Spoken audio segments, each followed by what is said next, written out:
مصر کے بازار کے اندر ایک نوجوان بازار کی نکر میں بیٹھ کر سارا دن بھیک مانگتا اور شام کے وقت اپنی جھونپڑی میں چلا جاتا۔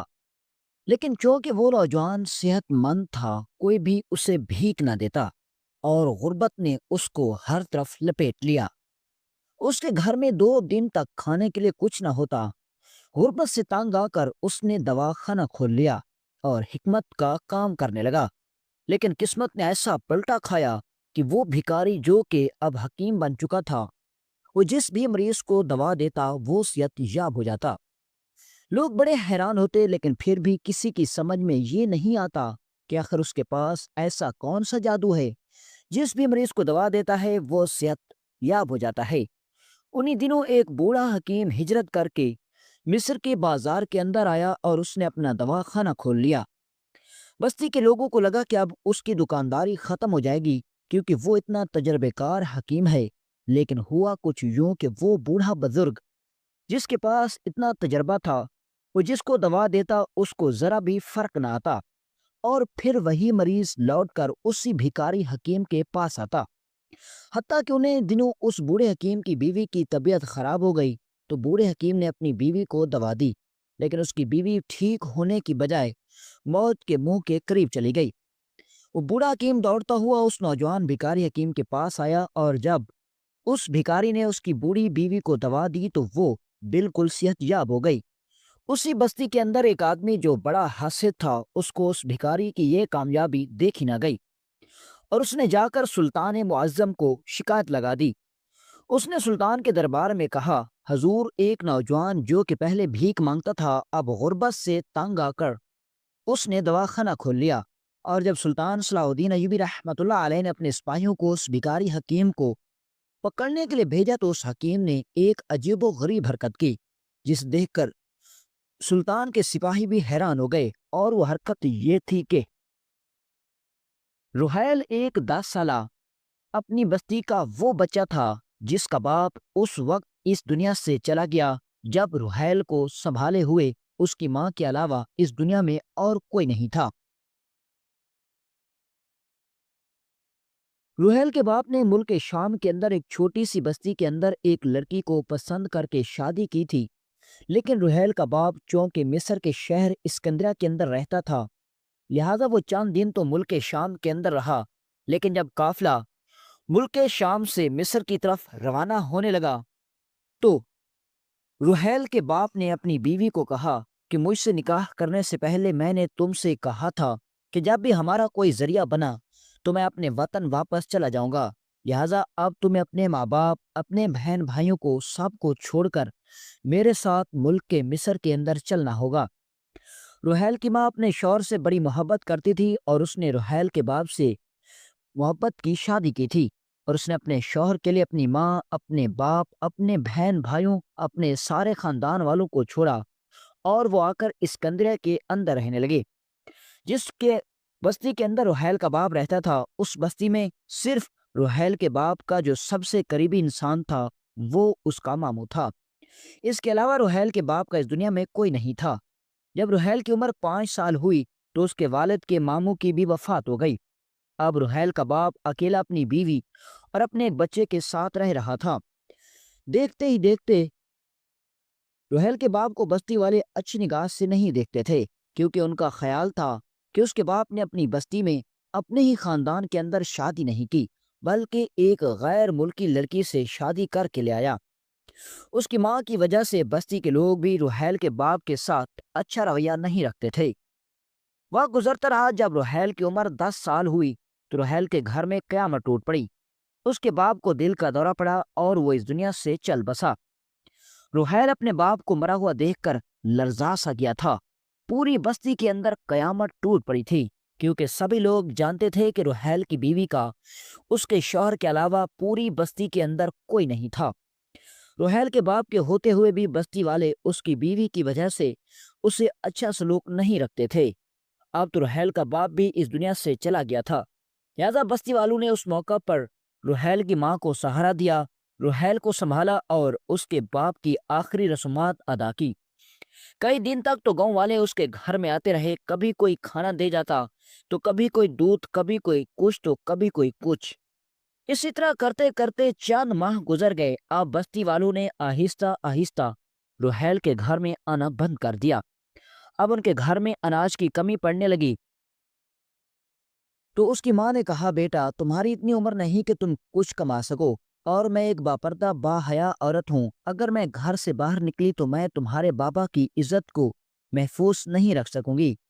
یہ بے رحم دنیا مجھے بڑی عجیب و غریب نظروں سے دیکھے گی، اور اگر میں دنیا والوں کی خواہش پوری کروں گی تو ہی تمہارے لیے اور اپنے لیے روزی کما سکوں گی۔ اس سے بہتر ہے کہ ہم بھوکے مر جائیں۔ میں نہیں چاہتی کہ میں اپنے بیٹے کو ایسا لقمہ کھلاؤں جو اس کی ماں کے جسم کو بیچ کر حاصل کیا گیا ہو۔ روہیل چونکہ چھوٹا تھا لیکن وہ ان سب باتوں کو سمجھ گیا۔ اس نے اپنی ماں کو کہا، امی جان، بے شک یہ ہمارے لیے بڑا مشکل وقت ہے، لیکن اب مجھ میں اتنی طاقت ہے کہ میں آپ کو مزدوری کر کے کھلا سکوں۔ اب اگلے دن روہیل کی ماں نے اپنے بیٹے کو بازار کی طرف بھیجا اور کہا، تم بازار میں چلے جاؤ، کوئی نہ کوئی تاجر تمہیں اپنے پاس کام پر رکھ لے گا اور کچھ نہ کچھ سکے تمہیں مل جائیں گے، اس کے لیے تمہیں کھانا خرید کر گھر لے آنا۔ لیکن روہیل اور اس کی ماں نہیں جانتے تھے کہ برا وقت ابھی بھی ختم نہیں ہوا۔ روہیل جب کئی میل سفر کر کے بازار پہنچا، اس دوران اسے گھنی جھاڑیوں اور جنگلوں میں سے گزرنا پڑا، اور جب وہ بازار کے اندر پہنچا تو اتنے چھوٹے سے بچے کو کوئی بھی تاجر کام دینے کے لیے تیار نہیں تھا، کیونکہ شہر کے قاضی کی طرف سے یہ حکم دیا گیا تھا کہ معصوم بچوں سے مزدوری کروانا قانوناً جرم ہے، لہذا کوئی بھی تاجر اس بچے کو کام پر رکھنے کے لیے تیار نہیں تھا۔ لیکن اگر کوئی تاجر اس بچے کی مدد کر دیتا تو شاید روہیل کا آدھی پریشانی کم ہو سکتی۔ روہیل ایک خوددار لڑکا تھا، لہذا اس نے کسی کے سامنے خود کو جھکانا غلط سمجھا اور وہ گھر واپس آ گیا۔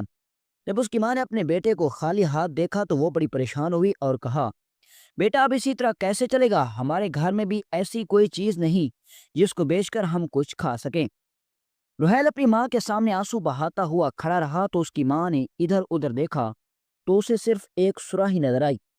روہیل کی ماں نے اپنے بیٹے کو سراہی اٹھا کر دی اور کہا، جا کر اس کو بازار میں بیچاؤ، لگتا ہے کہ اس کے کچھ نہ کچھ سکے مل جائیں گے اور ایک دو دن کے کھانے کا بندوبست ہو جائے گا۔ روہیل نے اپنے سر پر سراہی رکھی اور بازار کے کونے میں کھڑا ہو گیا۔ بہرحال قسمت نے ابھی تک بھی اس کا ساتھ نہیں دیا۔ بازار کے کونے میں کھڑا ہوا تھا اور صدا لگا رہا تھا، سراہی لے لو، سراہی لے لو، لیکن جو بھی گاہک اس کے پاس آتا استعمال شدہ سراہی کو دیکھ کر چلا جاتا، اور کوئی بھی گاہک خریدنے کے لیے تیار نہیں تھا۔ اتنے میں ایک زمیندار کا قافلہ وہاں سے گزرا۔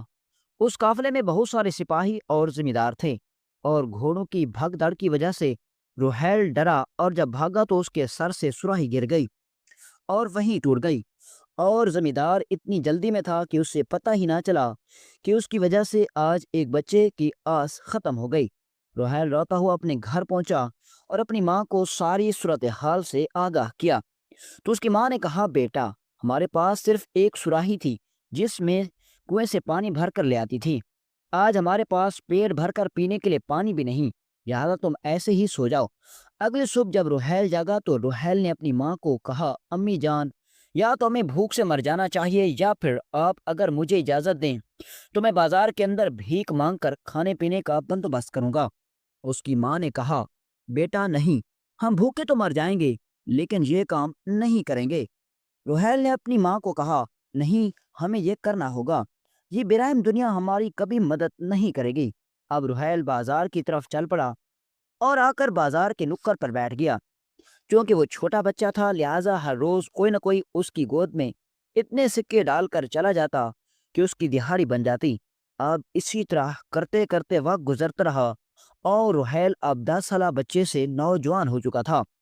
اب اس کی عمر 18 سال ہو چکی تھی، لیکن چونکہ اسے بھیک مانگنے کی عادت پڑ چکی تھی لہٰذا اب اس کا دل نہیں کرتا تھا کہ میں کوئی کام کروں۔ وہ سوچتا تھا کہ ہو سکتا ہے کہ میں اس کام کو بھی چھوڑ دوں اور پھر مجھے اور کوئی کام نہ ملے، لیکن چونکہ اب وہ نوجوان ہو چکا تھا اب کوئی بھی اسے بھیک نہیں دیتا تھا۔ سارا دن بیٹھے بیٹھے بس یا تو اسے ایک یا دو سکہ ملتا اور اسے ان کے گھر کا گزارا مشکل سے ہوتا۔ اب روہیل کی بوڑھی ماں اسے ہر روز کہتی، بیٹا یہ کام چھوڑ دو، تمہیں اس کام کی لت پڑ چکی ہے، یہ کام غلط ہے، اس کے اندر برکت نہیں، ہمارے نبی کی اس کام پر لعنت ہے، تم یہ کام کیوں نہیں چھوڑ دیتے؟ لیکن رحیل اپنی قسمت سے ڈرتا تھا اور وہ نہیں چاہتا تھا کہ کہیں پھر اسے وہ دن دیکھنے پڑیں، لیکن حالات اسے بھی اس کے لیے زیادہ خراب ہو رہے تھے۔ ایک دن رحیل اپنے کندھے پر گٹھلی لیے بازار سے نکل پڑا، اپنے گھر کی طرف آ ہی رہا تھا تو اسے جنگل سے گزرتے ہوئے کسی آدمی کی آواز سنائی دی۔ اسے ایسا لگا کہ کوئی آدمی سانس لینے کی کوشش کر رہا ہے اور اس کو سانس لینے میں مشکل ہو رہی ہے۔ ادھر ادھر دیکھا لیکن اسے کوئی بھی نظر نہیں آیا، لیکن سانسوں کی آہٹ کو سن کر رحیل تلاش کرتا ہوا جھاڑیوں کے پیچھے گیا تو ایک لکڑہارا جو کہ شاید لکڑیاں کاٹتے ہوئے شاید وہاں آیا تھا، وہ وہاں تڑپ رہا تھا۔ رحیل کو پتہ چل چکا تھا کہ اس کو سانس لینے میں تنگی ہو رہی ہے کیونکہ اسے سانس کی بیماری ہے۔ لگتا ہے کہ اس نے کسی ایسے درخت کے پتے کو ہاتھ لگا لیا جس سے سانس کی بیماری ہوتی ہے۔ اب رحیل کو سمجھ نہیں آ رہی تھی کہ وہ کیا کرے۔ وہ ادھر ادھر دیکھتا لیکن اس کی سمجھ میں کچھ نہیں آ رہا تھا۔ اتنے میں اس کے دماغ میں خیال آیا کہ اس کو فلاں جڑی بوٹی دینی چاہیے، کیونکہ رحیل جس بازار کی نکڑ پر کام کرتا تھا اسی نکڑ پر ہی ایک دواخانہ تھا۔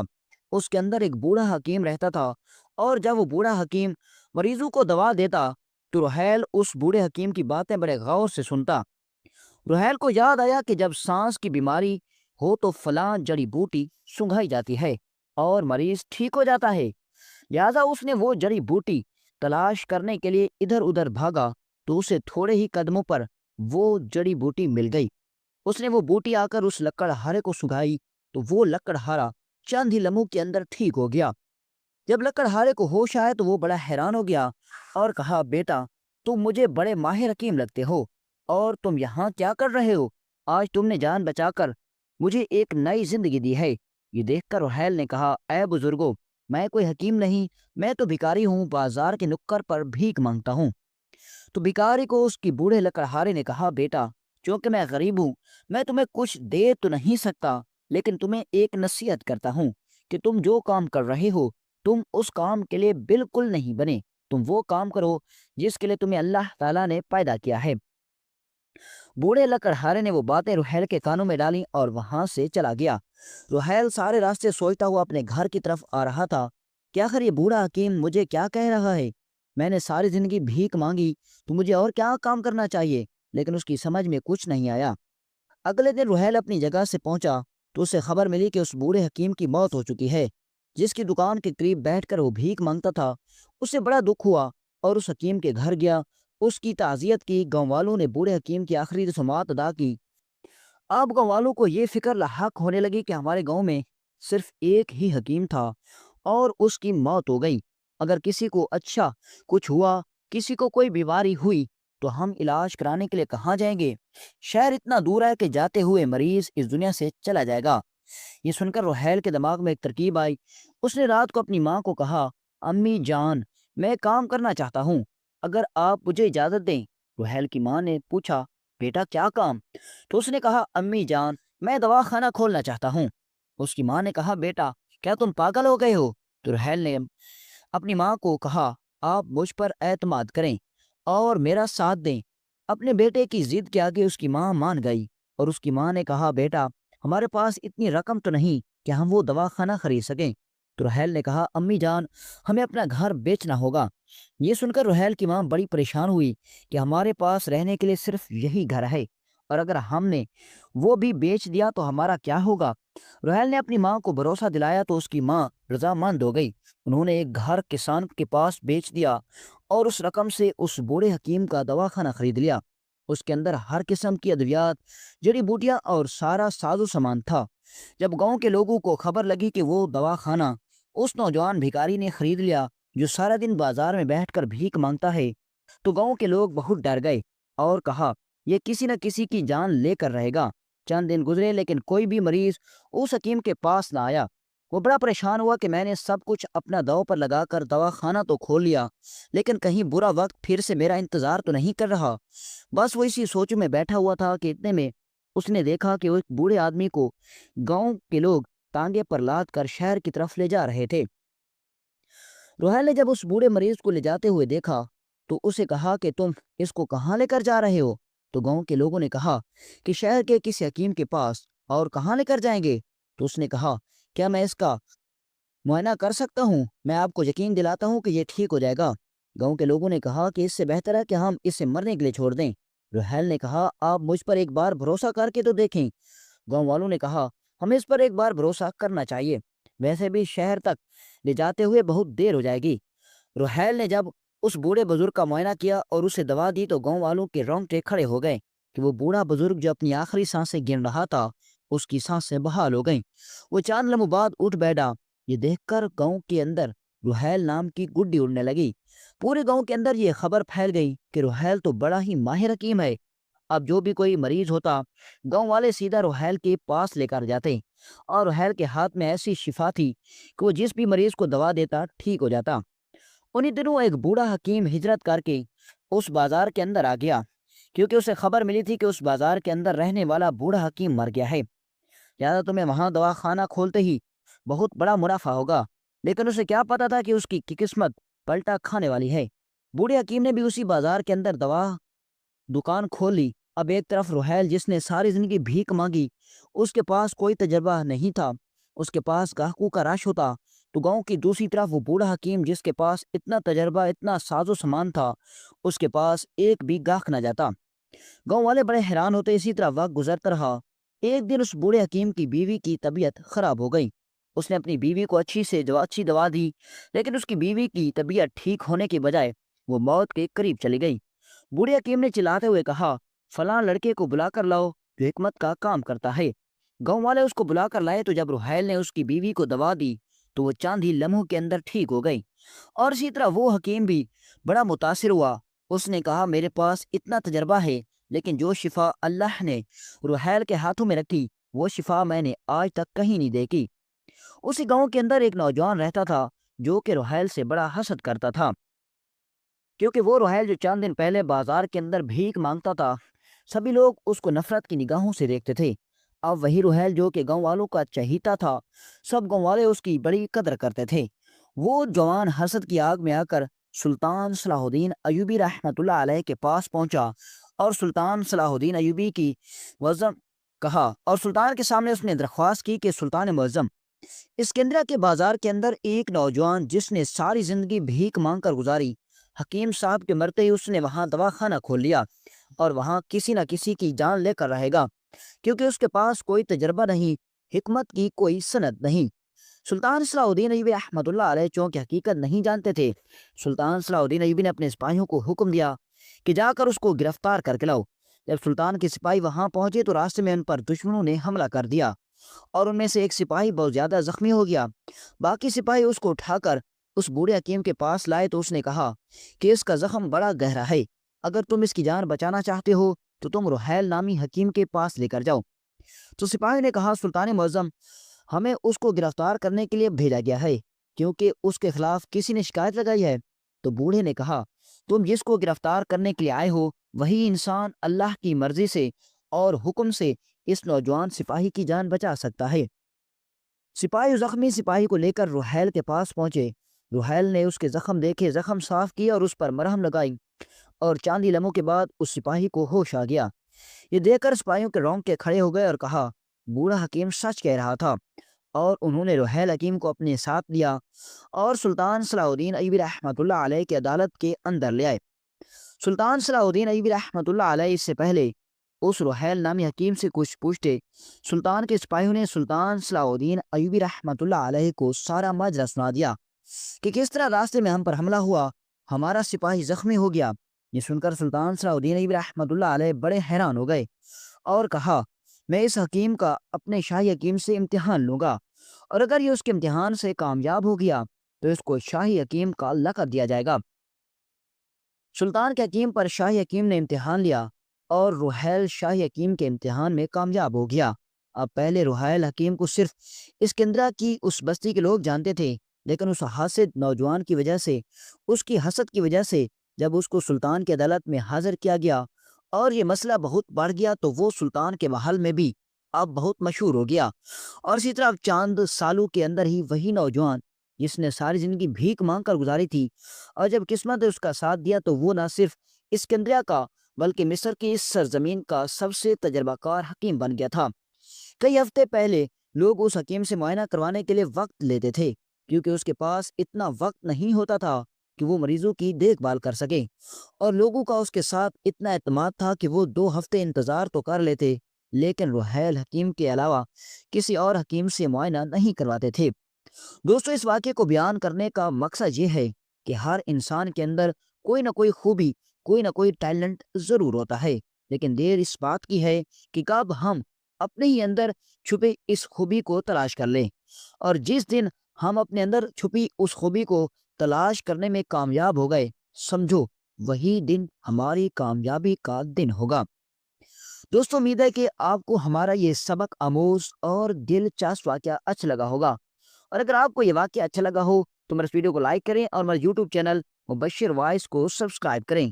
ملتے ہیں انشاءاللہ نیکسٹ ویڈیو میں ایک دلچسپ، منفرد اور سبق آموز واقعے کے ساتھ۔ اجازت دیجیے، اللہ حافظ۔